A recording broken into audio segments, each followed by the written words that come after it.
Okay, Shakespeare's Macbeth, Act 5. We're beginning at scene 1.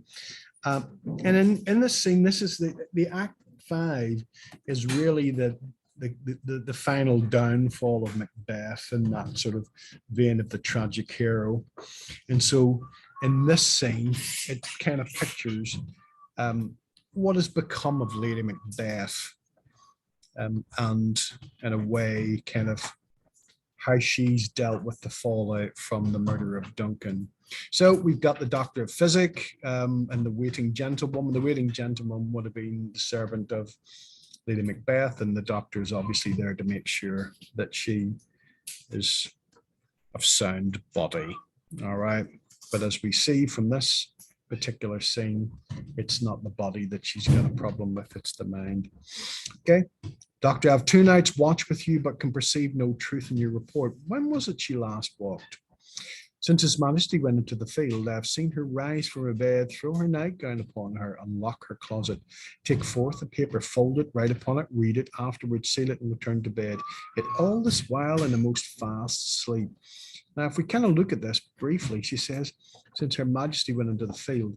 And here, in a way, it's Macbeth kind of preparing for battle. When he talks about going into the field, he is, in a sense, preparing for war. Because remember, he's got spies and he knows ahead of time that the English would have been coming and he would be prepared for that. But also, remember that idea of acting out and acting a role. And here, what we've got is Lady Macbeth, in a way, sleepwalking and acting, but in a way, it's her true mind. And we get this idea of unlocking the closet, taking paper, fold it, write upon it, read it. And in a way, it's kind of coming back to the idea of Macbeth's letter. It all started with the letter from Macbeth. All right. It started then. That's what started her downfall. It stimulated that part of her as well. And there's something tragic about that. All right. A great perturbation in nature to receive at once the benefit of sleep and do the effects of watching. In the slumber agitation, besides her walking and other actual performances, what at any time have you heard her say?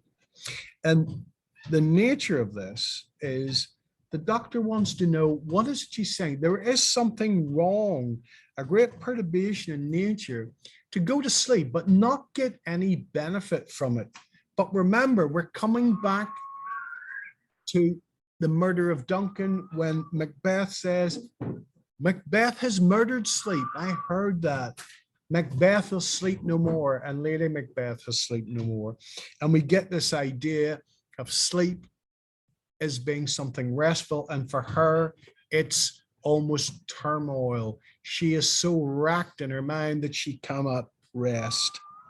Okay, that's her, which I will not report after her. It's so awful that I cannot report it. To repeat it is, well, it's treason because it's obviously uttered by the Queen.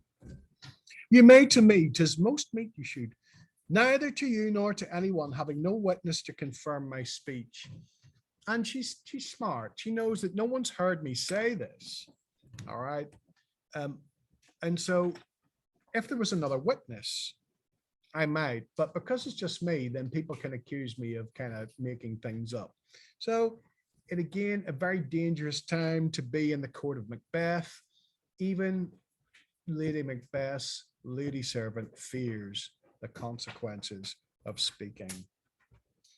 Then enter Lady Macbeth with the taper. The taper is just like a light, a candle. Yep. No, here she comes, and again, you get the exclamation mark. This is her very guise, and upon my life, last fast asleep. Observe her, stand close. So they're not watching him. They're actually quite close by, looking at her. How came she by that light? Why, it stood by her. She has light by her continually, 'tis her command. And here we get this idea of the light against the darkness. All right. And that idea, there's comfort in light. There's comfort in God. But it's the only, that physical light is not translating into the light of God.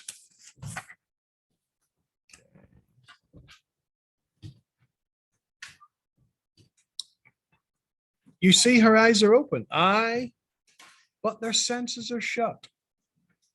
What is it she does now? Look how she rubs her hands. And here we've got, in a way, the kind of acting out what actually happened. All right. Yes.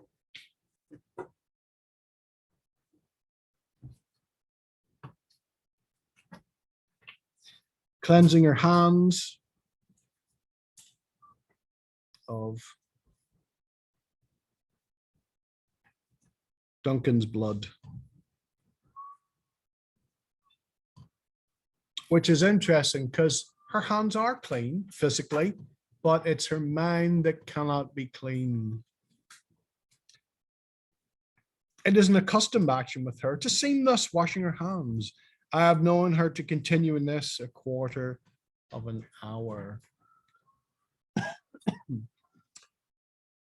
And then she speaks, yet here's a spot.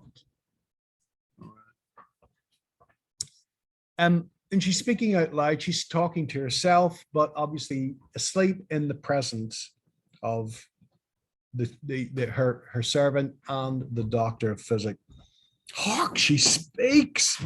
I will set down what comes from her to satisfy my remembrance the more strongly. And then again, some of the most famous lines in Shakespeare. Out, damn spot, out, I say. 1, 2. Why then 'tis time to do it. 1, 2. 'Tis time to do it. The euphemism again for Duncan's murder. She's revisiting. Okay. Hell is murky. Fee, my lord, fee. A soldier and afeard. What need we fear who knows it when none can call our power to account? Yet, who would have thought the old man to have so much blood in him?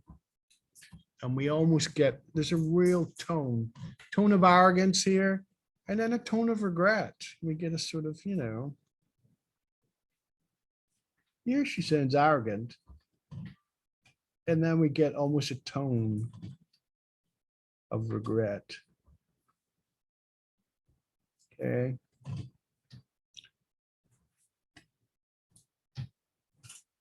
Do you mark that? And then the Thane of Fife had a wife. Where is she now? What? Will these hands ne'er be clean? No more of that, my lord, no more. You may mar all with this starting.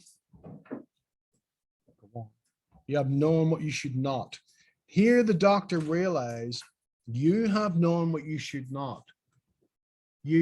And this is a secret, and this is not meant to be known by anyone. Okay? No more of that, my lord. She was spoke what she should not. I am sure of that. Heaven knows what she has known. There's a smell of blood still.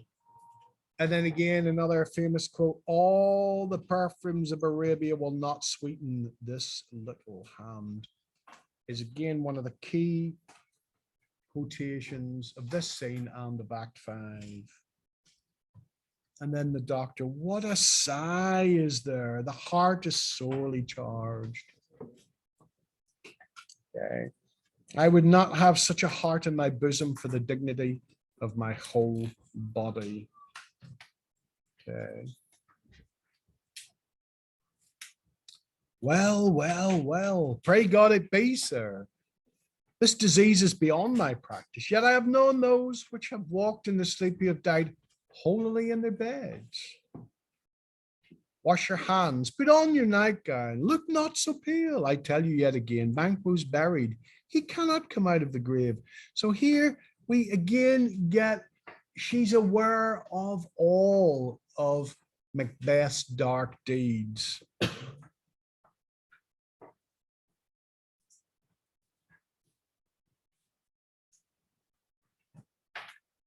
All of Macbeth.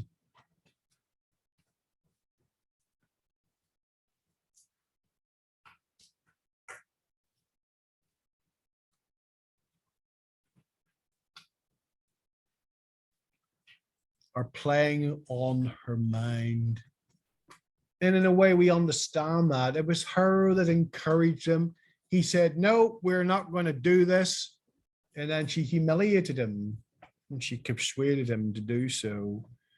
And now she understands the nature of what has happened. That she is now just as responsible as he is for the murder of Banquo and for the murder of Macduff and Macduff's family. Even so, it's kind of, even so, they murdered Banquo. To bed, to bed. There's knocking at the gate. Come, come, come, give me your hand. What's done cannot be undone. Cannot be undone. To bed, to bed, to bed. But remember, what's interesting about this, they go to bed, but they do not sleep.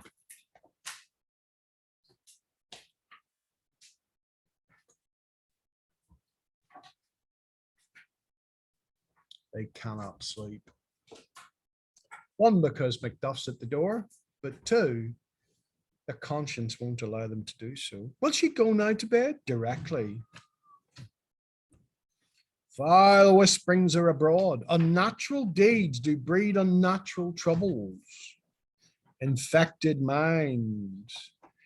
Deaf pillows discharge their secrets. She needs the divine more than the physician. Remove for her the means of all annoyance and still keep eyes upon her. So good night. My mind she has made it and amazed my sight. I think, but dare not speak. I think, but dare not speak. Good night, good doctor. And here we get that lovely semantic field, unnatural. Again, a repetition there, infected, discharge. And there's something almost, again, sort of diseased. Okay. She's diseased in the mind. Her thoughts are unnatural. What she's saying is bad. It's just disease. It's an infected mind. And that comes through. All right. And here we get Macbeth.